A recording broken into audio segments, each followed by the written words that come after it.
Episode 301 to 310।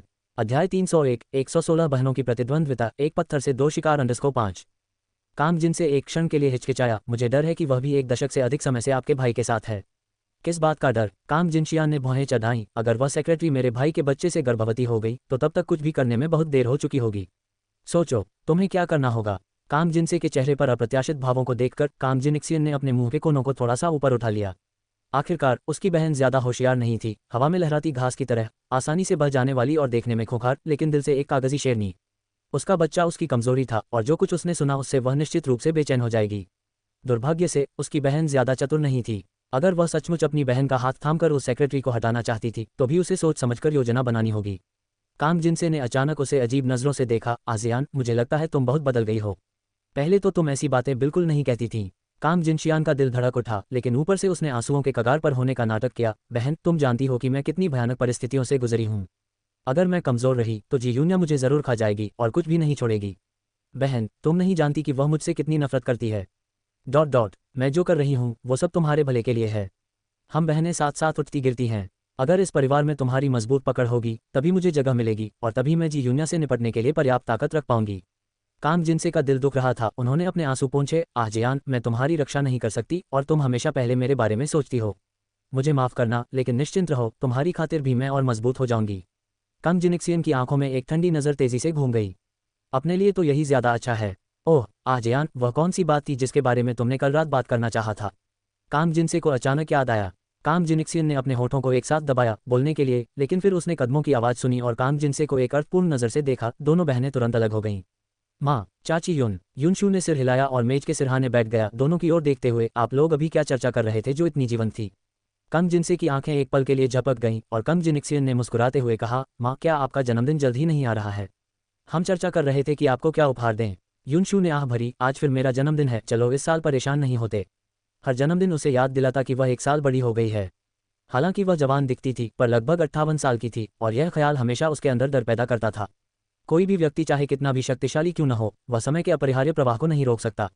आमतौर पर बड़े बुजुर्ग अपना जन्मदिन खुशी खुशी मनाना पसंद करते हैं, लेकिन युनशू अपवाद थीं। उन्हें जन्मदिन सबसे ज्यादा नापसंद था। पिछले 10 सालों में उन्होंने सिर्फ एक बार ही बड़ा जश्न मनाया था, बाकी बार परिवार के साथ सिर्फ एक साधारण दिन ही किया था। माँ, हम ऐसा नहीं होने दे सकते। चाहे कुछ भी हो, आप युन परिवार की मुखिया हैं। आपके जन्मदिन को हल्के में नहीं लिया जा सकता, वरना जियांगजोऊ का उच्च वर्ग आपको नीची नजर से देखेगा, काम जिनशियान ने कहा। युनशू ने उसे ठंडी निगाह से देखा और काम जिनिक्सियन ने अपनी गलती का एहसास करते हुए तुरंत अपना मुंह बंद कर लिया। फिर भी युनशू को समझ आ गया कि उसकी बातों में सच्चाई थी और उसने हाथ हिलाकर कहा, ठीक है, समय आने पर हम इस पर चर्चा करेंगे। दादी का जन्मदिन तो निश्चित रूप से धूमधाम से मनाया जाना चाहिए, एक स्पष्ट और मधुर आवाज अचानक बीच में बोली। तीनों को अपने दिलों में डूबने जैसा एहसास हुआ। अगले ही पल जी यूनिया सफेद टर्टलनेक स्वेटर और नीली जीन्स पहने, सिर पर लंबे बालों को जूड़े में बांधे, पहले से कहीं ज्यादा दमकते चेहरे और खूबसूरत चेहरे के साथ डाइनिंग रूम में दाखिल हुई। उन्होंने कंधे पर मगरमच्छ की खाल से बना चेन स्ट्रैप वाला पर्स सहजता से लटका रखा था। इस युवा और जीवंत पोशाक ने उन्हें बेहद आकर्षक बना दिया था, जिससे देखने वाले उनकी जवानी की खूबसूरती देखकर आहें भरते थे। काम जिनशियान को ईर्ष्या का एक उभार महसूस हुआ, लेकिन उसने उसे बड़ी मुश्किल से दबाया। वह जानती थी कि वह जी यूनिया के रूप और आकर्षण की बराबरी कभी नहीं कर सकती, जो ईश्वर प्रदत्त थे, और उसकी ईर्ष्या व्यर्थ थी। जी यूनिया ने अपनी सीट ली और यूशू की ओर देखते हुए स्नेह से मुस्कुराते हुए कहा, दादी, इस साल आपका 60वां जन्मदिन है, जो एक महत्वपूर्ण पड़ाव है। हमें इसे भव्यता से मनाना चाहिए और सभी मंजियांगजोऊ वासियों को दादी के जन्मदिन के भोज में आना चाहिए। तभी हम सही मायने में यूं परिवार की भव्यता दिखा पाएंगे। काम जिनिक्सियन ने व्यंग्य किया, युया, तुम्हें दादी की उम्र भी ठीक से याद नहीं है, तुम कितनी अयोग्य पोती हो। जी यूनिया की आंखें आश्चर्य से चौड़ी हो गईं। क्या ये हो सकता है कि मैंने गलत याद किया? क्या ये 60 नहीं बल्कि 61 है? युनशू को ऐसा लगा जैसे वह उसके चेहरे पर थप्पड़ मार दे। जी यूनिया, अगर तुम खाना नहीं चाहती हो तो यहाँ से चली जाओ, युनशू ने ठंडे स्वर में कहा। यूनिया ने कंधे उचका दिए। भले ही दादी इसे स्वीकार न करना चाहें, कुछ नहीं किया जा सकता। ओ दादी, मुझे आपके सिर पर एक सफेद बाल दिखाई दे रहा है। टीएस, ऐसा लगता है कि आप सचमुच बूढ़ी हो रही हैं। अध्याय 302। 116 बहनों की प्रतिद्वंद्विता। एक पत्थर से दो शिकार _ 6। उसने देखा कि युनशू का हाथ चॉपस्टिक पकड़ते समय कांप रहा था। उसके चेहरे की त्वचा फड़क रही थी, उसकी आंखों के आसपास की बारीक रेखाएं अनियंत्रित रूप से उभर रही थीं। उसके मुंह के कोने हल्के से मुड़ गए। हर किसी के मन में एक कोमल स्थान होता है और युनशू को वह सबसे अधिक बूढ़ी होने से डरती है। युया, तुम दादी के बारे में ऐसे कैसे बात कर सकती हो? निराशा के साथ उसने अपना सिर हिलाया, मानो जी यूनिया ने कुछ ऐसा किया हो जो पूरी तरह से अक्षम्य हो। यूनिया ने एक भान उठाए। उसकी नज़र काम जिनिक्सियन की गर्दन पर पड़ी। ओह आंटी आजियान, आपकी गर्दन पर वो लाल निशान क्या है? ऐसा लग रहा है। उसने जानबूझकर अपनी आवाज़ थोड़ी धीमी कर दी, जिससे युनशु और कांग जिनसे का ध्यान तुरंत उस ओर चला गया। कांग जिनिक्सियन का दिल धड़क उठा, सहज ही उसकी गर्दन ढक गई। यूनिया ने मुस्कुराते हुए कहा, यह मच्छर के काटने जैसा लग रहा है ना? कांग जिनिक्सियन ने राहत की सांस ली। आंटी आशियान, आप इतनी घबराई हुई क्यों हैं? मैंने तो ये नहीं कहा कि ये किसी मर्द के चुंबन से हुआ है। आपकी प्रतिक्रिया गलतफहमी पैदा कर सकती है, समझ रही हैं? यूनिया की आंखों में एक शरारती चमक आ गई। मुझसे लड़ने की कोशिश करो, मैं तुम्हें बुरी तरह डरा दूंगी। कांग जिनिक्सियन ने यूनिया को बुरी नज़र से देखा। तुम क्या बकवास कर रही हो? ओह, मैं तो भूल ही गया, आंटी आसियान और यंग मास्टर हे की सगाई हो चुकी है। प्यार में पड़े स्त्री पुरुष के लिए ये सामान्य बात है, मैं समझता हूँ। जी यूनिया, मेरे बारे में बकवास मत करो। कांग जिनसे के हाथ गुस्से से कांप रहे थे। बस सब लोग शांति से अपना खाना खा लो, युनशु ने ठंडे स्वर में कहा। बोलने के बाद उसने कांग जिनिक्सियन की ओर देखा, जिसकी अवचेतन कठोरता ने उसे उस नज़र से धोखा दे दिया। यूनिया ने आराम से खाना जारी रखा, फिर खाना खत्म करने के बाद उसने बेपरवाही से अपना बैग उठाया और बाहर चली गई। यूनिया के जाते ही कांग जिनसे ने गुस्से में आकर अपनी चॉपस्टिक नीचे पटक दी। ये छोटी वेश्या हमें कब तक परेशान करेगी? युनशु ने यूनिया की ओर से छोड़ी गई दिशा में एक ठंडी नज़र डाली। उसकी आंखों में एक ठंडी रेखा झिलमिला रही थी। चॉपस्टिक्स उछालने के बाद कांग जिनिक्सियन जल्दी से अपने कमरे में भागी और आईने में कई बार अपना अक्स देखा। उसकी गर्दन चिकनी थी, लव बाइट कहाँ होना चाहिए था। युनशेन आत्मनियंत्रण खोने वाला व्यक्ति नहीं था, यहाँ तक कि जब वह खुद को रोक नहीं पाता था तब भी वह कभी कोई निशान नहीं छोड़ता था। कांग जिनशियान के दिल में एक सिहरन सी दौड़ गई। क्या जी यूनिया को कुछ पता चल गया था? असंभव, वह और युनशेन बहुत सावधान थे, यह एक संयोग ही होगा। लेकिन वह अपने अंदर की बेचैनी को दूर नहीं कर सकी। तभी उसका फ़ोन बजा। कॉलर आईडी देखकर कांग जिनशियान ने जल्दी से फ़ोन उठाया। गु चेंग की बारी थी। उसने प्रारंभिक चयन परीक्षा पास कर ली थी और अब वह 100 से 50 प्रतियोगियों के बीच एलिमिनेशन राउंड में भाग लेगी। गु चेंग ने उसके प्रदर्शन की पुष्टि की, उसे एक होनहार खिलाड़ी बताते हुए उसकी प्रशंसा की और उसे कड़ी मेहनत जारी रखने के लिए प्रोत्साहित किया। फ़ोन रखने के बाद कांग जिनशियान ने शिखर तक पहुंचने के इरादे से दृढ़ संकल्प के साथ अपनी मुट्ठी भींच ली। वह युनशेन को दिखा देगी कि वह अपनी बहन से ज़्यादा उसके साथ खड़ी रहने के लिए उपयुक्त है। हृदय प्रत्यारोपण सर्जरी आज सुबह 10 बजे निर्धारित की गई थी। यूनिया अस्पताल पहुंची। अभी 7:30 ही बजे थे। वह सीधे डायरेक्टर के ऑफिस गई। सु जियुआन ने यह सुनिश्चित करने में व्यस्तता दिखाई कि उसकी अच्छी तरह से देखभाल की जाए। यह एक वीआईपी था जिसका आनंद लिया जाना चाहिए। यूनिया ने चाय की चुस्की ली। वही ग्रेट रेड रोप निर्देशक वास्तव में जानते हैं कि कैसे आनंद लेना है। सु जियुआन ने दराज से एक जार निकाला। अगर आपको ये पसंद है तो ये पूरी तरह से आपका है। यूनिया ने अपने होंठ भींच लिए। मुझे चाय पीना पसंद नहीं है, ये कड़वी होती है। सु जियुआन ने मन ही मन सोचा कि इस औरत में तो कुछ अजीबोगरीब आदतें हैं। उसने चाय पसंद न होने का दावा तो किया, लेकिन एक ही घूंट में उसे पहचान लिया। मेरे प्रिय, आप यहाँ के बजाय ऑपरेशन कक्ष में इंतजार क्यों नहीं कर रहे हैं? यूनिया ने उदासीनता से अपने कंधे उचकाए। न तो मरीज और न ही दाता अभी तक यहाँ हैं, मैं किसका ऑपरेशन करूंगी? सु जियुआन ने पेई जिंगहोंग को पुकारा, लेकिन किसी ने जवाब नहीं दिया। सु जियुआन इतना चिंतित था कि उसे लगभग पसीना आ रहा था। यूनिया ने स्पष्ट शांत दृष्टि से उसकी ओर देखा। निर्देशक महोदय, जल्दबाजी करना बेकार है। आइए धैर्यपूर्वक प्रतीक्षा करें। जी यूनिया के बेहद शांत स्वभाव को देखकर सु जियुआन उसकी प्रशंसा करने से खुद को रोक नहीं पाया। सचमुच, डॉक्टर निक्स की मानसिक दृढ़ता बेजोड़ थी। उसकी शांति ने मानो उसे प्रभावित कर लिया था। धीरे धीरे उसकी घबराहट कम हो रही थी। जैसे जैसे समय चुपचाप बीतता गया, ऑपरेशन रूम में तैयारी कर रहा वेई किंग चिंतित हो गया। सर्जरी का समय नज़दीक आ रहा था, फिर भी एक भी व्यक्ति नहीं आया था। यूनिया ने उत्तर दिया, बस धैर्यपूर्वक प्रतीक्षा करें। 9:30 बजे पेई जिंगहोंग ने फ़ोन करके बताया कि योजना में बदलाव हो गया है और सर्जरी स्थगित कर दी गई है। नया समय बाद में बताया जाएगा। यूनिया जानबूझकर मुस्कुराई, उसे इसकी उम्मीद थी। डायरेक्टर, मुझे नहीं लगता कि आपको इंतजार करने की ज़रूरत है। अपना काम जारी रखें। वह इत्मीनान से डायरेक्टर के दफ्तर से बाहर चली गई। सु जियुआन के चेहरे पर पूरी तरह से घबराहट साफ झलक रही थी। भला अगर उस व्यक्ति को जल्दी नहीं थी तो उसे क्यों होगी? यूनिया ने लिनसिली से मिलने का सोचा। जैसे ही वह वार्ड के बाहर पहुंची, उसने अंदर से एक गुस्से से भरी औरत की आवाज़ सुनी। तुम बेशर्म औरत हो, किसी मर्द का बच्चा लेकर भी ठीक से पेश नहीं आ रही। सोचती हो कि तुम डॉक्टर गांव से अपनी गंदगी साफ करवा सकती हो। तुम खुद को आईने में अच्छी तरह क्यों नहीं देखती? क्या तुम्हें लगता है कि तुम डॉक्टर गांव के लायक हो? अध्याय 303, 116 बहनों की प्रतिद्वंद्विता। एक पत्थर से 2 शिकार _ 7। मुझे नहीं पता कि आप किस बारे में बात कर रहे हैं। मुझे अब आराम करने की ज़रूरत है, कृपया चले जाए। लिनसिली की शांत आवाज़ सुनाई दी। यूनिया ने कमरे में चारों ओर नज़र दौड़ाई। वार्ड एकांत था, वहाँ शायद ही कोई आता जाता था। कोई आश्चर्य नहीं कि यह महिला इतनी घमंडी हो सकती है। वह इत्मीनान से दरवाजे के सहारे झुकी और रिकॉर्डिंग ऐप खोलने के लिए अपना फ़ोन निकाला। वह देखना चाहती थी कि लिनसिली कितनी सक्षम है और अब वह किसी को भी आसानी से पराजित नहीं होने देना चाहती, अन्यथा यह उसके पैसे को बर्बाद करने जैसा होगा। हाँ, डॉक्टर गांव के सामने तुम शायद मासूम वाइट लोट्स बन रही हो, पर मुझसे पंगा मत लो। हम दोनों औरतें हैं। तुम्हें लगता है मैं तुम्हारी चालें नहीं जानती? तुम कितने मर्दों के साथ रही हो? अब तुम यहाँ असली बनने का नाटक कर रही हो। ये चेहरा तुम्हें किसने दिया? अगर तुम में ज़रा भी अक्ल होती तो तुम जल्दी से इस अस्पताल से निकल जाती। लिनसिली ने वास्तव में यह उम्मीद नहीं की थी कि इतनी सभ्य और उचित दिखने वाली लड़की एक कर्कश की तरह गाली दे सकती है। यह उसके लिए काफ़ी चौंकाने वाली बात थी। उसने व्यंग्यात्मक लहजे में कहा, कृपया अपने तथ्य स्पष्ट कर दीजिए। मुझे आपके डॉक्टर गाओ की भी परवाह नहीं है। एक डॉक्टर होने के नाते अगर आप चिल्लाएंगे और किसी मरीज का अपमान करेंगे तो मैं आप पर मानहानि का मुकदमा कर सकती हूँ। अस्पताल एक डॉक्टर के इस तरह के अनैतिक व्यवहार को कैसे बर्दाश्त कर सकता है? हो जियाओ जियाओ ने अपने होंठ सिकुड़े, अगर हिम्मत है तो मुकदमा करो, देखते हैं कौन तुम पर विश्वास करता है। लिंसिली ने अपना फोन हिलाते हुए कहा, आपने अभी जो कुछ भी कहा है उसे अदालत में सबूत के तौर पर इस्तेमाल किया जा सकता है। हो शियाओ शियाओ का चेहरा बदल गया और उसने अनजाने में लिंसिली का फोन छीन लिया। लिंसिली ठिठक कर हंसी, मैंने क्लाउड पर बैकअप अपलोड कर दिया है, जब चाहूं मीडिया को भेज सकती हूं। लिनताओ वाली हालिया घटना के बाद बाहरी दुनिया पहले से ही अस्पताल पर नजर रख रही है। अगर किसी डॉक्टर द्वारा मरीज के साथ दुर्व्यवहार की बात फैल गई तो टीएस मुझे शक है कि तुम्हारे समर्थक भी तुम्हें बचा पाएंगे। हो जियाओ जियाओ ने अपने दांतों को जोर से काटा, वास्तव में एक षड्यंत्रकारी सफेद कमल। लिंसिली ने भौहें चढ़ाईं, किसी को जानने के लिए एक की जरूरत होती है। आप स्वयं बहुत नाजुक श्वेत कमल हैं। मुझे आश्चर्य है कि अगर डॉक्टर गाओ आपको इस तरह देखेंगे तो क्या सोचेंगे। तुम्हारी वास्तव में इच्छा क्या है? उसकी अपनी धमकी उसके खिलाफ हो गई। यूनिया मुस्कुराई, ये लिंसिली काफी चालाक थी। लिंसिली ने मासूमियत से मुस्कुराते हुए कहा, यही तो मुझे तुमसे पूछना चाहिए, है ना? जब तक तुम मुझे परेशान नहीं करते मैं स्वाभाविक रूप से तुम्हारे साथ कोई व्यवहार नहीं करना चाहती। कम कहा जाए तो बेहतर सुधार होता है, समझे? तुम बस इंतजार करो। हो जियाओ जियाओ गुस्से से आया और निराश होकर चला गया। जैसे ही दरवाजा खुला, बाहर एक खूबसूरत और सजीली युवती खड़ी थी और उसकी आंखों में एक अजीब सा भाव था। हो शियाओ शियाओ का चेहरा सख्त हो गया और वह निराश और गुस्से में झुंझलाती हुई चली गई। जब यूनिया अंदर आई तो उसने देखा कि लिंसिली उसकी कनपटियों की मालिश कर रही थी। वह थकी हुई लग रही थी। ऐसा लगता है कि मेरा पैसा बर्बाद नहीं हुआ। लिंसिली ने आश्चर्य से ऊपर देखा, यूनिया को देखा और एक कड़वी मुस्कान दी। यदि आप पहले ऐसे होते तो आप इस स्थिति में नहीं पहुंचते। लिंसिली ने आह भरी, मैं किसी व्यक्ति का असली रूप नहीं देख पाई, दुश्मन को दोस्त समझ बैठी। यह मेरे लिए स्वर्ग से मिली सजा है। मैं भविष्य में इतनी भोली नहीं रहूंगी। लोगों को हमेशा कुछ खोने के बाद अपनी गलतियों का एहसास होता है, सौभाग्य से तब तक बहुत देर नहीं हुई होती। लिंसिली ने उसकी ओर देखा, तुम मुझसे कुछ साल छोटी लगती हो, फिर तुम अधिक परिपक्व कैसे लगती हो? यूनिया मुस्कुराई, सच में शायद मैं स्वभाव से ही बहुत तेज हूँ। लिंसिली को अचानक याद आया कि यूनिया को बचपन में विलक्षण प्रतिभा कहा गया था, सचमुच असाधारण।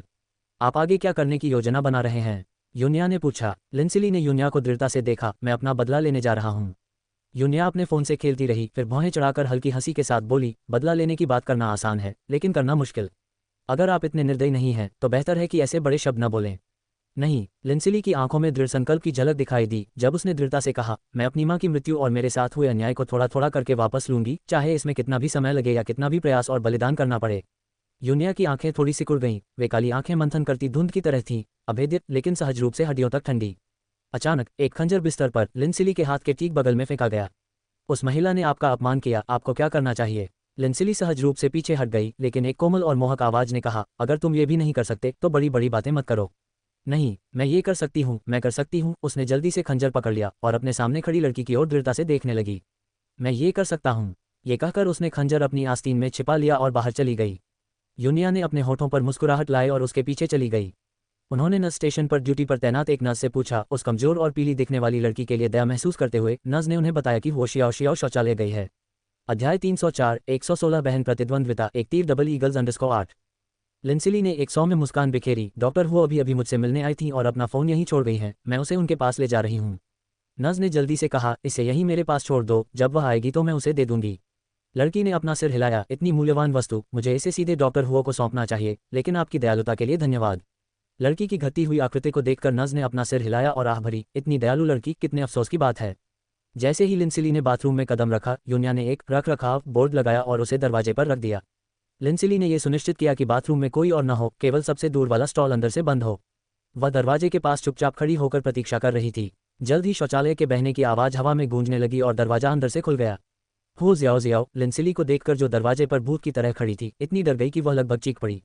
अगले ही पल लिंसिली ने अचानक उसे धक्का दे दिया और हो शियाओ शियाओ पानी की टंकी में जा गिरी। दर्द से कराहते हुए उसने गहरी भौहें सिकोड़ लीं। आप क्या कर रहे हो? लिंसिली ने अपनी आस्तीन से एक खंजर निकाला और हो शियाओ शियाओ उसे देखकर पूरी तरह से स्तब्ध रह गई। क्या तुम वास्तव में क्या करने की योजना बना रही हो? लिंसिली ने चाकू से उसके चेहरे पर वार किया और पल भर में उस चिकनी त्वचा पर एक बड़ा सा घाव बन गया। हो शियाओ शियाओ दर्द से चीख पड़ी और लिंसिली ने जल्दी से अपना मुंह बंद कर लिया। उसकी आंखें बेचैन और ठंडी थीं। उसने आदेश दिया, यही सबक मैं तुम्हें दे रही हूँ, अगर तुमने मुझे फिर से उकसाया तो ये तुम्हारे चेहरे पर कट लगने जितना आसान नहीं होगा। मैं तुम्हें सीधे मार डालूंगी, मैं तुम्हें तुरंत मार डालूंगा। हो जियाओ जियाओ इस वाक्य से इतनी हैरान हुई कि वह वहीं जम गई। अगर तुमने किसी को बताने की हिम्मत की तो मैं तुम्हारे पिछले भाषण की रिकॉर्डिंग ऑनलाइन डाल दूंगा और सबको तुम्हारा असली चेहरा दिखा दूंगा। मुझे आश्चर्य है कि डॉक्टर गाओ इसे देखकर क्या सोचेंगे। वैसे भी मेरे पास खोने के लिए कुछ नहीं है, इसलिए अगर हिम्मत है तो आगे बढ़ो और मुझ पर मुकदमा करो। देखो, मैं तुम्हें थका तो नहीं दूंगा। अब से होशियार रहो और मुझसे दूर रहो, समझे? हो शियाओ शियाओ की दयनीय स्थिति को देखते हुए लिंसिली ने अपने होठों को थोड़ा मोड़ा, उसे बलपूर्वक छोड़ दिया और दरवाजा बंद करके चली गई। जैसे ही वह बाहर निकली, उसका शरीर अचानक लड़खड़ाया, मानो गिरने ही वाला हो, लेकिन किसी ने समय रहते उसे पकड़ लिया। लिंसिली ने पलटकर देखा, लड़की की आंखें गर्म और चमकदार थीं। जैसे ही उसने कांपते हुए खून से सना चाकू उसे सौंप दिया। मैंने ये किया, यूनिया ने मंद मंद मुस्कुराकर उसे सहारा देते हुए कहा। तुमने अच्छा किया। तुम्हारा रूप रंग एक स्वाभाविक लाभ है। लोग हमेशा कमजोरों को धमकाते हैं और ताकतवरों से डरते हैं। बिना ताकत दिखाए तुम सिर्फ खलनायक के कत्लखाने का मांस बनोगी। लिंसिली ने यूनिया की बांह को कसकर पकड़ लिया। उसकी उंगलियां पकड़ से सफेद हो गईं, मानो वह उसकी एकमात्र जीवन रेखा थी। क्या मैं ये कर सकता हूँ? यूनिया, जब वे बाथरूम से बाहर निकले तो उसे सहारा देते हुए अचानक लिंसिली ने अपना पेट पकड़ लिया और झुक गई। ये दर्द कर रहा है। जैसे ही वह वहां से गुजरा, गांव की बिना कुछ कहे दौड़कर आया, उसे उठाया और वार्ड की ओर भागा।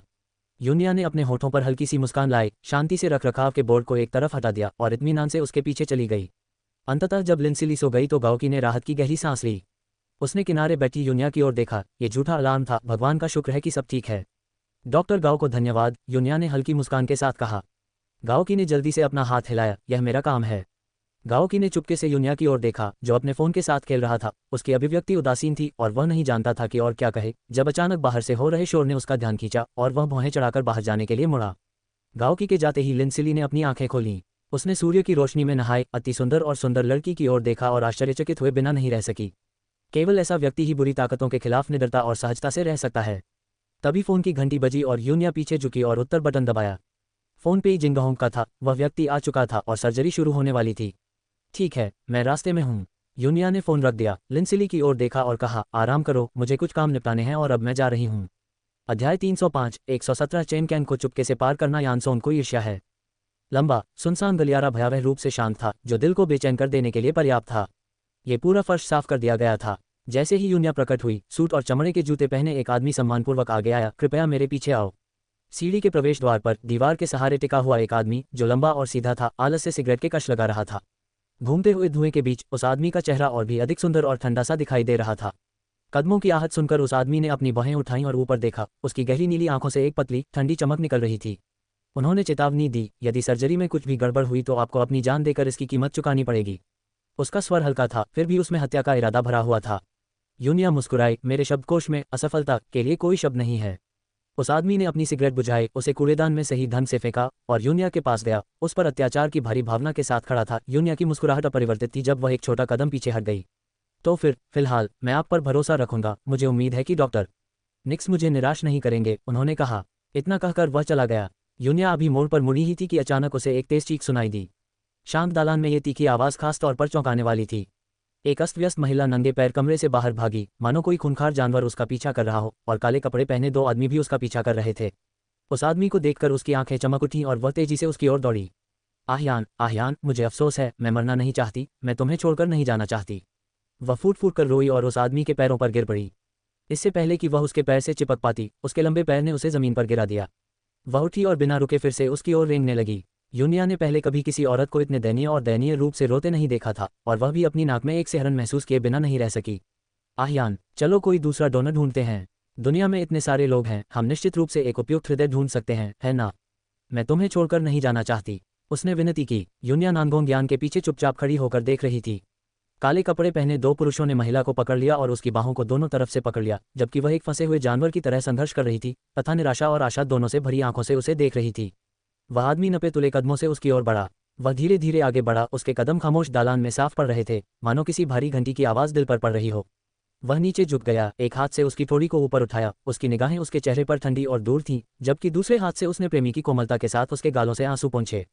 उसकी आंखें तुरंत चमक उठीं। आह्यान, तुम भी नहीं चाहते कि मैं मर जाऊं, है ना? जुइक्सु भाई, ये तुम्हारा कर्तव्य है। अगर तुम ऑपरेशन टेबल पर शांति से जा सको तो कम से कम तुम मेरे दिल में एक अच्छी छाप छोड़ सकोगी, बजाय इसके कि तुम पागलों की तरह चीखों चिल्लाओ। उसकी धीमी फुसफुसाहट में मोहक भाव थे, और वह महिला थोड़ा स्तब्ध होकर अपने इतने करीब खड़े सुंदर चेहरे को लगभग मंत्रमुग्ध दृष्टि से देख रही थी। आह्यान, अगर भाई जिंदा रहेगा तभी तुम अपने पापों से छुटकारा पा सकोगे। तुम्हारी मृत्यु के बाद हर साल इसी दिन मैं तुम्हारे लिए थोड़ा और अनुष्ठान धन जलाऊंगा। वह आदमी खड़ा हुआ और एक कदम पीछे हट गया। उसके ठंडे होंठ बर्फीली मुस्कान में बदल गए। उसे ले जाओ। दोनों आदमी उस औरत को घसीट कर ले गए। उसकी टांगें जमीन पर रगड़ रही थीं। उसकी आंखें उस पर जमी रहीं, एक बेताब और पागल आग से भरी हुई। नहीं आह्यान, तुम मेरे साथ ऐसा नहीं कर सकते, तुम मेरे साथ ऐसा नहीं कर सकते, वह चिल्लाए। इसके बाद काले कपड़े पहने लोगों ने अचानक उसका मुंह बंद कर दिया और उसे जबरदस्ती घसीट कर ले गए। नांगोंग यान ने सिगरेट का डिब्बा निकाला, अपनी उंगलियों के बीच सिगरेट ली, उसे मुंह में डाला और उसे जलाने ही वाला था कि पीछे से एक लड़की की आवाज़ आई, जो प्लेट पर गिरने वाले जैद मोतियों की आवाज़ जैसी स्पष्ट थी। उसने इसके लिए स्वेच्छा से काम नहीं किया। नांगोंग यान की उंगलियां रुक गईं और उसने खतरनाक रूप से संकुचित दृष्टि से अपना सिर घुमाया। क्या आप दोबारा विचार कर रहे हैं? यूनिया ने बिना हिचकिचाए उसकी नज़रों का सामना किया, उसका व्यवहार जरा भी कमतर नहीं था। मैं एक डॉक्टर हूं और मेरे अपने सिद्धांत हैं, उन्होंने बिना किसी विनम्रता या अहंकार के समान भाव से कहा। क्या आप समझ रहे हैं कि आप क्या कह रहे हैं? उन्होंने पूछा। यूनिया ने धीरे से मुस्कुराते हुए कहा, निक्स एक डॉक्टर है जो घायलों को ठीक करती है और मरते हुए लोगों को बचाती है। उसका स्केलपेल जान बचाने के लिए है, उन्हें लेने के लिए नहीं, बल्कि। बीच वाक्य में ही उसका स्वर बदल गया। अभी मैं निक्स नहीं हूं, क्यों ना हम कोई सौदा कर लें, उसने प्रस्ताव रखा। नांगोंग यान के होंठ मुस्कुराहट में बदल गए, उसकी नज़रें उसके चेहरे पर टिकी रहीं। दिलचस्प। यूनिया ने अपनी ठुड्डी को थोड़ा ऊपर उठाया, उसकी आंखें बर्फीली थीं, एक निर्दयी भाव प्रकट कर रही थीं। मैं वह हत्यारा हूं जिसे आपने काम पर रखा था। सौदा उचित है, दी गई सेवाओं के लिए भुगतान किया गया है, उसने स्पष्ट रूप से कहा। ओह, और तुम क्या चाहते हो? यूनिया ने मुड़कर फर्श से छत तक की खिड़कियों से बाहर की तेज धूप को देखा और उदासीनता से कहा, अपने परिवार और अपने प्रियजनों की कसम खाओ और मुझसे एक शर्त का वादा करो। अध्याय 306 117 चेन कैन को चुपके से पार करना। यान सोन को ईर्ष्या है अंडरस्कोर 2। नांगोंग यान ने धीरे से हंसते हुए कहा, लगता है आप बहुत ज्यादा आत्मविश्वासी हैं। यूनिया ने हल्के से आत्मविश्वास से भरी मुस्कान दी, क्योंकि मुझे भरोसा है। नांगोंग यान की आंखें थोड़ी सिकुड़ गईं। क्या शर्तें हैं? आइए उन्हें सुने। जहां तक उनकी बात है, मैंने अभी तक इस पर निर्णय नहीं लिया है। नांगोंग यान ने हंसते हुए अपना सिर हिलाया। आप सचमुच योजना बनाना जानते हैं? क्या आपने इस पर गहराई से सोचा है? नांगोंग यान ने उसकी ओर देखा और कहा, ठीक है, मैं आपकी शर्तों से सहमत हूं। यूनिया ने सिर हिलाया और जाने ही वाली थी। मैं सर्जरी की तैयारी करने जा रही हूं। अचानक एक बड़ी हथेली ने उसका हाथ पकड़ लिया और इससे पहले कि यूनिया कुछ कर पाती, उसकी पीठ जोर से दीवार से टकरा गई। उसके ऊपर मंडराती परछाई और भारी पुरुष फेरोमोन्स ने उसे घेर लिया। यूनिया की पलकें हल्की सी फड़क उठीं और वह ठंडी आवाज में बोली, कृपया थोड़ा आत्मसम्मान दिखाओ। नांगोंग यान की उंगलियां यूनिया के कान के पास गिरे बालों के एक लत से खेल रही थीं और धीरे से बोली, क्या करूं, मुझे आप में और भी ज्यादा दिलचस्पी होती जा रही है, डॉक्टर निक्स। अरे नहीं, मुझे कहना चाहिए मिस जी। क्या कहती हो? क्या तुम मेरी गर्लफ्रेंड बनने में दिलचस्पी रखती हो? इस आदमी ने वास्तव में उसकी पृष्ठभूमि की जांच की थी। यूनिया की अभिव्यक्ति अपरिवर्तित रही और उसने शांत भाव से जवाब दिया, इस दयालु प्रस्ताव के लिए धन्यवाद सर, लेकिन मैं अपने प्रेमी से बहुत प्यार करती हूं और उसे धोखा देने के लिए कुछ भी नहीं करूंगी। एक बुद्धिमान पक्षी अपने बैठने के लिए पेड़ चुनता है, मिस जी एक बुद्धिमान व्यक्ति हैं। आपको समझना चाहिए कि आपके लिए क्या चुनना सबसे अच्छा है। मेरे साथ आप जो चाहें पा सकते हैं। आखिरकार मैं हमेशा से महिलाओं के साथ बहुत उदार रहा हूं। यूनिया ने अचानक अपनी नज़रें उठाकर उसकी ओर देखा। उसकी स्पष्ट और रहस्यमयी आंखों ने नांगोंग यान को एक पल के लिए रुकने पर मजबूर कर दिया। ध्यान भटकने के उस क्षण में उसके शरीर के निचले हिस्से में एक तेज दर्द हुआ और यूनिया किसी मछली की तरह उसकी पकड़ से फिसल चुकी थी। उसकी व्यंग्यात्मक आवाज़ बिना किसी रुकावट के उसके कानों तक पहुंच रही थी। माफ करना, मुझे स्टड में कोई दिलचस्पी नहीं है। यूनिया की पीछे हती हुई आकृति को देखकर नांगोंग यान ने हल्के से कहा, यह छोटी सी चीज़ काफ़ी भयंकर है। वह अपनी जीभ से अपने होठों को चाटने से खुद को रोक नहीं सका। उसके चारों ओर एक चंचल और दुष्टतापूर्ण भाव था।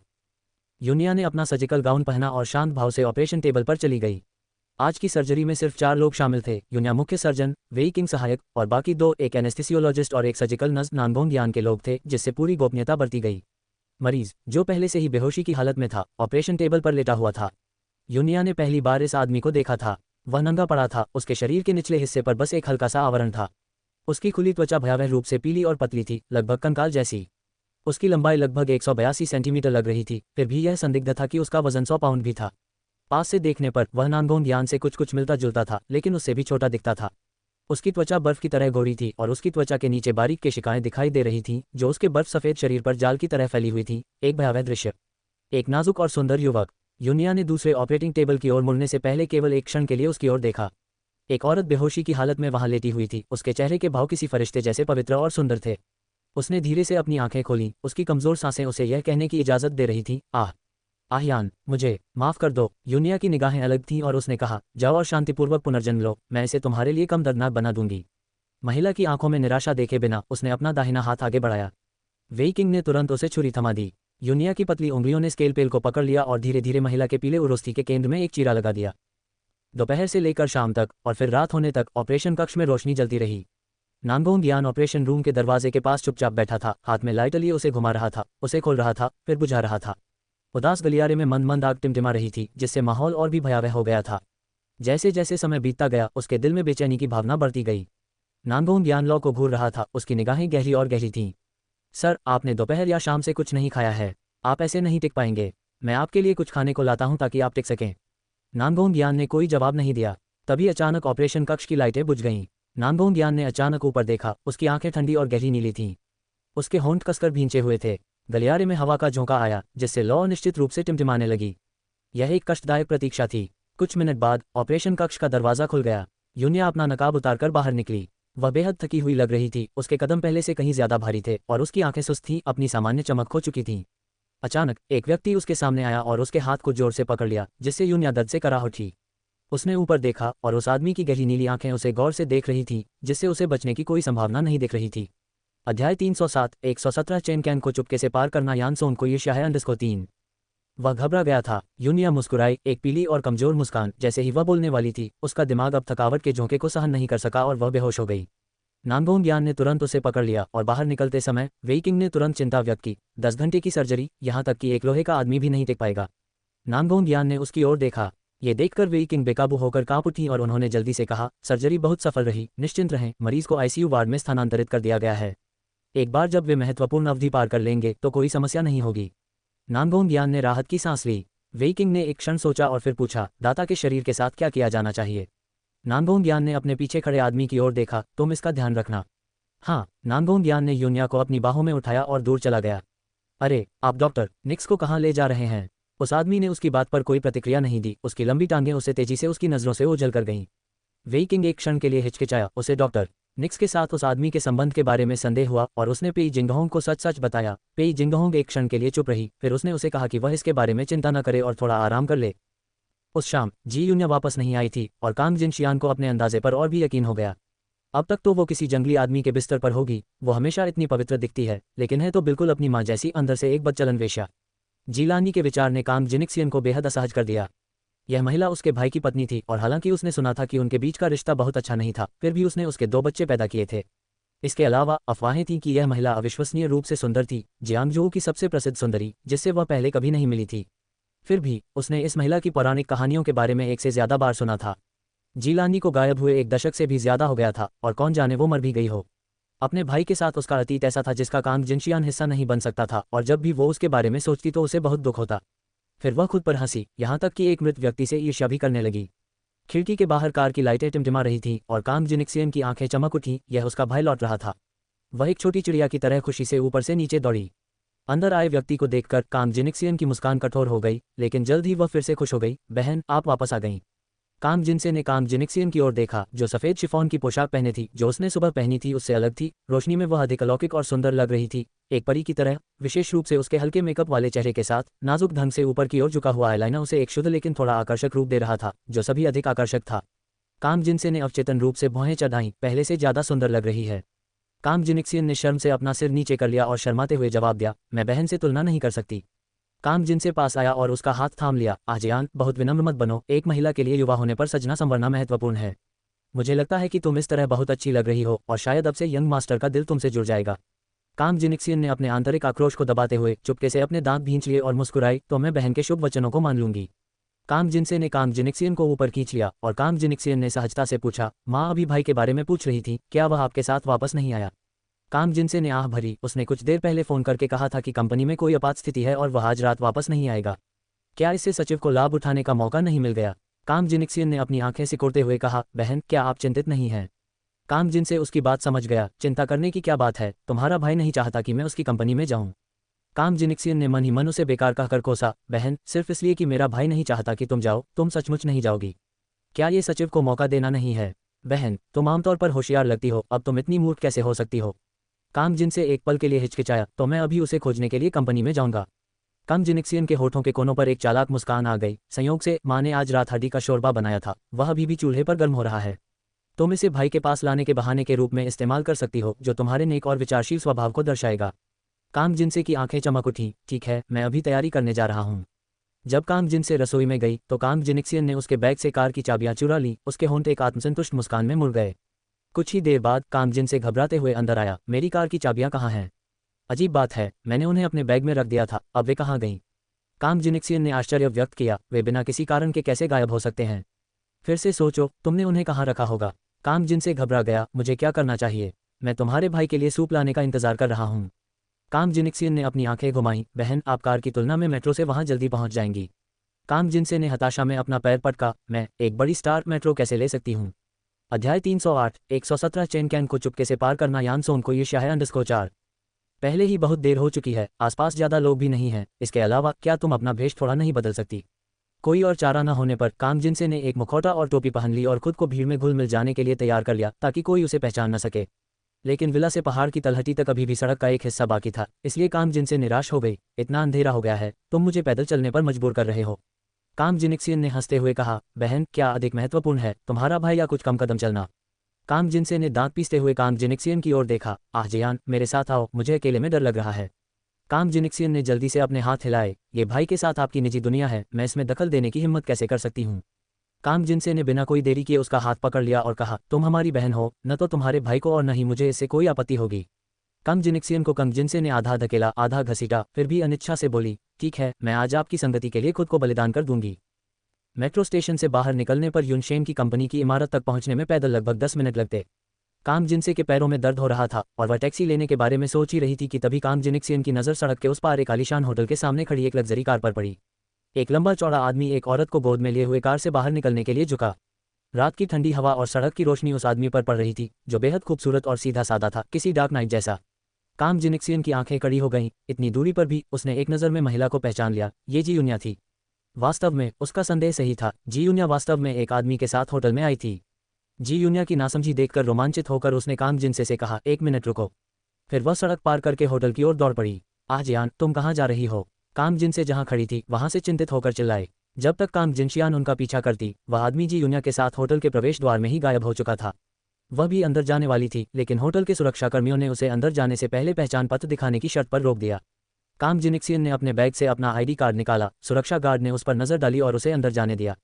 तब तक होटल की लॉबी खाली हो चुकी थी। उसने लिफ्ट की ओर देखा। लिफ्ट एक के बाद एक ऊपर की ओर जा रही थी और अंततः सबसे ऊपरी मंजिल पर जाकर रुक गई। ये होटल का विशिष्ट प्रेसिडेंशियल स्वीट था, जो आम लोगों के लिए नहीं था।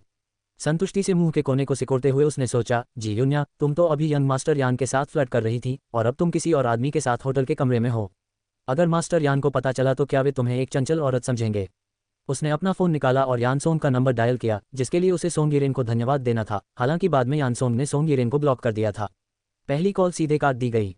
काम जिनिक्सियन ने भौहें चढ़ाईं और फिर से फोन मिलाया, लेकिन इस बार कॉल को पूरी तरह से नजरअंदाज कर दिया गया। यानसोंग के स्वभाव के बारे में सोचते हुए काम जिनिक्सियन को लगा कि यह बिल्कुल उसके जैसा है। उसने फोन करना छोड़ दिया और एक टेक्स्ट संदेश भेजने का विचार बनाया। सीव्यू होटल के शीर्ष तल के वीआईपी स्वीट में जी यून्या एक पुरुष के साथ होटल के कमरे में है, इसे देखना न भूलें। संदेश सफलतापूर्वक भेजा गया। एक मुस्कुराहट के साथ काम जिनिक्सियन मुड़ा और होटल से बाहर चला गया। आजियू, तुम इतनी प्यारी क्यों हो। यान के जमीन पर लेटा हुआ था। आजियू के साथ खेल रहा था, जो चिपे चिपे चावल के गोले की तरह से मिटा हुआ था। उसे लग रहा था कि वह कभी भी पर्याप्त नहीं खेल पाएगा। आजियू ने आलस से आंखें भींच लीं। उसे अपनी आंखों के कोने से एक नज़र भी देखने की जहमत नहीं उठाई। जितना ज्यादा वो ऐसा करती, उतना ही यान के भड़कता जाता। भाई, क्या तुम मुझे आजियू दे दोगे। मैं इसके बदले तुम्हें अपना साल भर का भत्ता दे दूंगा, कैसा रहेगा। यानसोंग ने हल्के से कहा, तुम्हारा जीवन भी पर्याप्त नहीं होगा। यानके ने अप्रसन्नता से कहा, तो क्या तुम्हारे दिल में मैं एक बिल्ली जितनी भी महत्वपूर्ण नहीं हूँ। ये बिल्ली यून्या की है। यानके ने बड़बड़ाते हुए कहा, सुंदरता के सामने विश्वासघात, और यह सोचकर कि मैं अब भी तुम्हें भाई कहता हूँ। अपना सिर घुमाकर उसने देखा कि खिड़की के सामने एक लंबा युवक खड़ा है। रात उसे एकांत के एहसास के साथ घेरे हुए है। वह खुद को रोक नहीं सका और पूछा, भाई, आजकल तुम्हारा मूड खराब लग रहा है, क्या कुछ अप्रिय हुआ है। ये तुम्हारा कोई काम नहीं है, इतने सवाल मत पूछो। आवाज़ ठंडी और उदासीन थी। अरे, किसे परवाह है, तुम्हारे स्वभाव को देखते हुए सिस्टर यून्या तुम्हें कैसे सहन करती है। तभी मेज पर पड़ा फोन अचानक बज उठा और यानसोंग की आंखें चमक उठी जब वह उसे उठाने के लिए आगे बढ़ा। ये देखकर कि यह एक अपरिचित नंबर था, उसकी आंखों में निराशा की छाया छा गई। उसने फोन काट दिया। इससे विचलित हुए बिना फोन करने वाले ने पुनः प्रयास किया। यानसोंग ने उसे मेज पर ही छोड़ दिया। अब उसे उसकी कोई परवाह नहीं थी। भाई, कौन बुला रहा है, तुम जवाब क्यों नहीं दे रहे। यानसोंग ने ठंडे स्वर में कहा, यह सिर्फ एक उत्पीड़न कॉल है। अध्याय 309 117 चेन कैन को चुपके से पार करना। यानसोंग को ईर्ष्या है _5। रिंगटोन कुछ बार बजने के बाद रुक गई। उसके बाद एक डिंग की आवाज आई, जो आने वाले संदेश का संकेत था। ये व्यक्ति तुम्हें ढूंढ रहा है, उनके पास जरूर कोई महत्वपूर्ण चीज होगी, यानके ने सहजता से कहा। यानसोंग खिड़की के सामने खड़ा था, उसकी आकृति स्थिर थी। अजीव, अच्छा रहो, जब मेरे पास समय होगा तो मैं तुम्हारे साथ खेलने आऊंगा। अलविदा, शुभ रात्रि, यानके ने जाते हुए अनिच्छा से कहा। आजीव धीरे धीरे यानसोंग के पैरों की ओर रेंगता हुआ गया। अपने पंजे उसकी पतलून के किनारे में फंसा दिए और एक कमजोर म्याऊं की आवाज निकाली। यान सोंग ने उन हरी आंखों को देखा, नीचे बैठ गया और मुस्कुराते हुए उसके छोटे से सिर को थपथपाया। छोटे लड़के, तुम्हारी मालकिन एक बेरहम चीज है और फिर भी तुम उसके बारे में सोचते हो। म्याऊं, आप कहना क्या चाहते हैं? म्याऊं, यान सोंग खुद पर हंसा, बिल्ली से बात करना, मैं कितना मूर्ख हूं। वह नहाने जा रहा था और उसने लापरवाही से अपना फोन उठाया और उस पर नजर डाली। होम स्क्रीन पर एक टेक्स्ट संदेश का आधा भाग दिखाई दे रहा था। पहले तो उसने सोचा कि यह कोई बिक्री का विज्ञापन है और उसने ध्यान नहीं दिया, लेकिन जैसे ही वह फोन रखने वाला था उसे कुछ सूझा और उसने फोन खोल दिया। फोन पकड़े हुए हाथ अचानक कस गया, उसकी आंखों में एक हल्की सी चमक आ गई और उसके पतले होंठ मजबूती से एक दूसरे से चिपक गए। उसने अपनी जैकेट और बटुआ उठाया और हवा की तरह बाहर भाग गया। अंकल यान सोने की तैयारी कर रहे थे कि अचानक किसी ने उनके दरवाजे पर दस्तक दी। वे धीरे से उठे, मैं आ रहा हूँ, मैं आ रहा हूँ। दरवाजा खोलने पर यान सोंग वहां खड़ा था। उसकी उपस्थिति ठंडी थी, जिससे अंकल यान हैरान रह गए। युवा मास्टर, बहुत देर हो चुकी है, मुझे कार की चाबियों का एक सेट दे दो, यान सोंग ने कहा। उसका स्वर ठंडा और जरूरी था। मैंने कहा, मुझे कार की चाबियों का एक सेट दे दो, यान सोंग ने दोहराया। युवा स्वामी, बहुत देर हो गई है, क्या आप गाड़ी चलाकर बाहर जा रहे हैं? ये देखकर कि यान सोंग का धैर्य जवाब दे चुका था, अंकल यान ने जल्दी से उसे कार की चाबियों का एक सेट थमा दिया। ये वह उपहार है जो उस महिला ने तुम्हारे 18वें जन्मदिन के उपहार के लिए तैयार किया था। मैं बस। चाबियां लेकर यान सोंग मुड़ा और चला गया। उसके पीछे से अंकल यान की बेतरतीब आवाज आई, यंग मास्टर, अभी तक आपको ड्राइविंग लाइसेंस नहीं मिला है। गाड़ी चलाते समय सावधानी बरतें। उसने मन ही मन सोचा कि आजकल की अमीर दूसरी पीढ़ी को कार रेस करना बहुत पसंद है। यंग मास्टर उन स्ट्रीट रेसर गैंग्स के साथ रेसिंग तो नहीं करेंगे, है ना? यान सोंग रात भर बिजली की तरह तेजी से स्पोर्ट्स कार चला रहा था, लेकिन बदकिस्मती से आज रात बाकी रातों में से एक शराब पीकर गाड़ी चलाने वालों की जांच चौकी थी। यान सोंग ने स्टीयरिंग व्हील को पकड़ रखा था और पुलिस के घेरे को चीरता हुआ भाग रहा था। यातायात अधिकारियों का एक समूह तेजी से रास्ते से हट गया और स्पोर्ट्स कार, जो कि एक नई बिना लाइसेंस वाली गाड़ी थी, के पिछले हिस्से को रात में गायब होते हुए देखने लगा। अरे, ये अमीर लड़के अब और भी दुस्साहसी हो गए हैं, बिना नंबर प्लेट के गाड़ी चलाने की हिम्मत कर रहे हैं और पुलिस को खुलेआम चुनौती दे रहे हैं। ये तो हद हो गई। निगरानी की जांच करो, मैं चाहता हूं कि ये आदमी पकड़ा जाए, उनमें से एक ने कहा। यान सोंग को किसी और चीज की परवाह नहीं थी, वह केवल उस टेक्स्ट संदेश के बारे में ही सोच सकता था। चाहे वह असली हो या नकली, उसे वहां जाना ही था, भले ही वह एक जाल हो, वह इसे नजरअंदाज नहीं कर सकता था। जी यून्या, वह बार बार नाम दोहरा रहा था। उसकी नजरें आगे की सड़क पर टिकी थी, उसका पैर एक्सीलेटर पर दबा हुआ था और कार रात में तीर की तरह तेजी से आगे बढ़ रही थी। कार अभी होटल के प्रवेश द्वार पर रुकी ही थी कि यान सोंग बाहर निकला और तेजी से होटल में घुस गया। होटल सुरक्षाकर्मी, जो मेहमानों की गिनती करने में माहिर थे, स्पोर्ट्स कार को देखने के बाद उसे रोकने की हिम्मत नहीं जुटा पाए और यान सोंग होटल की लॉबी में ऐसे घुसा जैसे वह खाली हो। वह रिसेप्शन पर पहुंचे, अपना पहचान पत्र और बैंक कार्ड निकाला और उन्हें सौंप दिया। एक प्रेसिडेंशियल स्वीट। कर्मचारी युवक के आकर्षक रूप और प्रभावशाली आभा से मोहित हो गया और तब तक मंत्रमुग्ध रहा जब तक कि उसने उस पर भौहें नहीं चढ़ा दी, जिससे वह वास्तविकता में वापस आ गई। माफ कीजिए महोदय, लेकिन प्रेसिडेंशियल स्वीट पूरी तरह बुक हो चुका है। अगर आप चाहें तो हमारे होटल में अन्य स्वीट भी उपलब्ध हैं। यान सोंग ने बेतरतीब ढंग से एक स्वीट चुना और स्टाफ सदस्य ने अपना चेक इन पूरा किया। क्या कोई और चीज़ है जिसमें मैं आपकी सहायता कर सकता हूं, सर? कोई अन्य सेवाएं? यान सोंग तुरंत समझ गया। उसने स्टाफ सदस्य को एक डरावनी निगाह से देखा और वह व्यक्ति पीछे हट गया और एक शब्द भी बोलने की हिम्मत नहीं जुटा पाया। यान सोंग मुड़ा और चला गया। वह लिफ्ट में चढ़ गया और सीधे ऊपरी मंजिल पर चला गया। यान सोंग ने अपनी गर्दन घुमाई, अपनी अंगुलियों को जोर से चटकाया, दांत भींचे, पूरे शरीर की मांसपेशियां तनावग्रस्त हो गईं। लिफ्ट के दरवाजे गलियारे के ठीक सामने खुलते थे, जहां मंद रोशनी में दो काले कपड़े पहने अंगरक्षक दरवाजे के पास खड़े थे। यान सोंग भावशून्य चेहरे के साथ उनकी ओर चला। दोनों व्यक्तियों ने तुरंत यान सोंग को रोक लिया और सावधानी से पूछा, वहां कौन है? यान सोंग बिजली की गति से आगे बढ़ा और इससे पहले कि अंगरक्षक प्रतिक्रिया कर पाते, वे पहले ही नीचे गिर चुके थे। अपने हाथों को रुमाल से पोंछते हुए यान सोंग ने ठंडे कदमों से जमीन पर पड़े दो आदमियों के ऊपर से कदम बढ़ाया। उसने कमरे का दरवाजा खटखटाया। यान सोंग को इससे पहले कभी इतना कष्टदायक समय नहीं मिला था। वह खुद से कह रहा था कि चाहे वह कुछ भी देखे, उसे शांत रहना होगा। जल्द ही कमरे के अंदर से भारी और जोरदार कदमों की आवाज आई, जो किसी मजबूत आदमी के थे। अध्याय 310 117 चेन कैन को चुपके से पार करना। यान सोंग को ईर्ष्या है _6। यान सोंग ने गहरी सांस ली और अपनी मुट्ठियां कसकर भींच लीं। दरवाजा अंदर से खुला और बाथरोब पहने एक आदमी नजर आया जो अभी अभी नहाकर आया था। उसकी बाज जैसी तेज आंखें दरवाजे पर अचानक प्रकट हुए उस खूबसूरत युवक को देखते हुए हल्की सी सिकुड़ गईं। क्या मैं पूछ सकता हूं कि आप कौन हैं? मैं जी यून्या को ढूंढ रहा हूं, यान सोंग ने शांति से कहा। वह उस आदमी की आंखों में चमकती गहरी रोशनी को नहीं चूका और उसका दिल एक पल में ही डूब गया। पाठ संदेश ने उसे झूठ नहीं बोला था, यून्या वास्तव में यहाँ थी। नांगोंग यान ने भौहें चढ़ाईं, लगता है आप गलत जगह आ गए हैं, मेरे पास वह व्यक्ति नहीं है जिसे आप ढूंढ रहे हैं। यान सोंग के पतले होंठ थोड़े मुड़े, क्या ऐसा है? उसने अचानक उस आदमी के चेहरे पर वार किया, लेकिन नांगोंग यान तैयार था और उसने चकमा दे दिया, वार से बचते हुए युवक को अंदर आने दिया। यान सोंग लड़ने के लिए रुका नहीं, बल्कि वह तेजी से भीतरी कमरे की ओर चला गया। नांगोंग यान उसे पकड़ नहीं सका। आलीशान बिस्तर पर एक लड़की चुपचाप लेटी हुई थी, उसका सोता हुआ चेहरा शांत और सुंदर था। ये निश्चित रूप से जी यून्या ही थी। यान सोंग ने अचानक अपना सिर घुमाया, उसकी नजरें नांगोंग यान पर ठंडी पड़ गईं। नानगोंग यान ने अपने कंधे उचकाते हुए कहा, जो आप देख रहे हैं वही सच है। यान सोंग ने अचानक नानगोंग यान को लात मारी और दोनों तुरंत आपस में उलझ गए।